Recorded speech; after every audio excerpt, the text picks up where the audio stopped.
actually a pretty long story. This is actually a 1984 Alfa Romeo GTV6, and it's sort of a recreation of a French production racing car from that era, built by Dany Snobeck. All right, bud.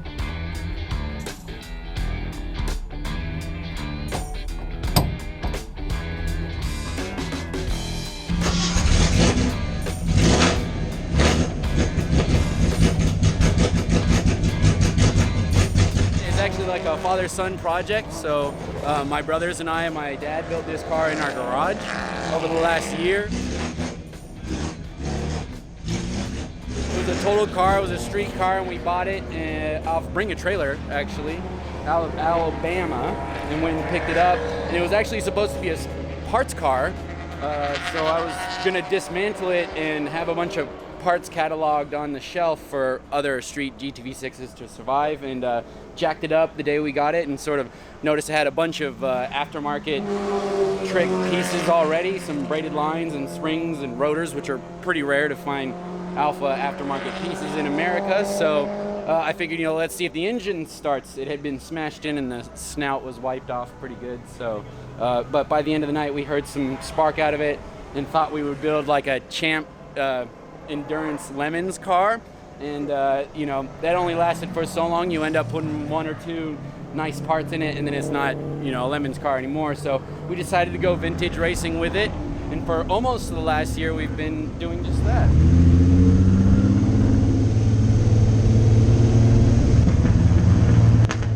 The car itself is pretty unique. It's got a transaxle in the rear, so like a Corvette, transmission is out back. It's got inboard rear brakes from the factory, so they're like an old Formula One car. They're mounted to the gearbox in the back, and the calipers are inboard.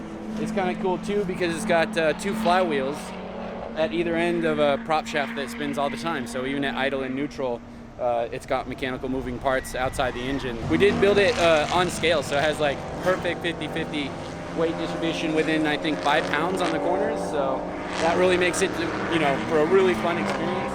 But because of all that rotating mass that are the two clutches and the flywheel and everything, and the rear-mounted transmission, you lose a lot of, horsepower. So it doesn't put out but about 100 wheel horsepower. So it's pretty weak, even though it's a 2.5 liter V6, which is completely stock. So it was really easy to get a hold of the Penske part numbers. We're about 20 minutes from Penske. It was kind of cool to get the actual part numbers and put them on there, just like the cars of the day.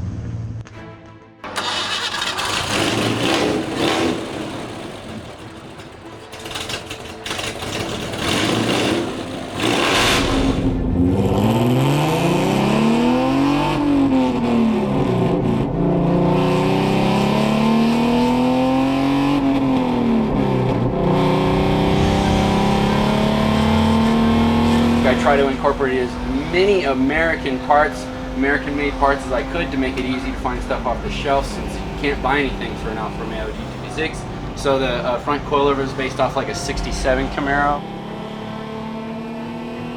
It's got one of those tilting pumps on a C-trap cooler there for the rear transaxle.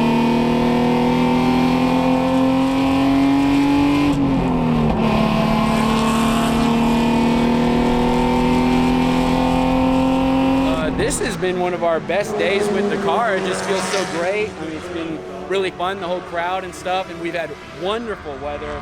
So it just, really couldn't get any better. And of course, we're paddocked in a pretty cool spot too, watching the races.